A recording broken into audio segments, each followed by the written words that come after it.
Hello sa inyong lahat, welcome sa Positive Thoughts, Positive Life. Ngayon, pag-usapan natin ang isang trending quote na nagbibigay inspirasyon sa marami. Ang mga mahihirap na daan ay madalas na humahantong sa magagandang destinasyon. Ang quote na ito ay nagpapaalala sa atin na ang mga hamon na hinaharap natin ay madalas na mga hakbang tungo sa mas magagandang bagay.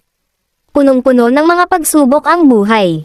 Madaling makaramdam ng pagkabahala sa mga mahihirap na panahon, pero mahalagang tandaan na ang mga sandaling ito ang nagpapalakas at nagpapabuti sa atin. Kapag nahihirapan ako, lagi kong sinasabi sa sarili ko na ang bawat kahirapan ay humahantong sa isang kahangahangang lugar. Bawat pagsubok na aking hinarap ay nagturo sa akin ng mahahalagang aral. Bahagi lahat ito ng paglalakbay. Kaya, sa susunod na makita mo ang sarili mo sa isang mahirap na daan, tandaan, ito ay humahantong sa isang maganda at kahangahangang destinasyon.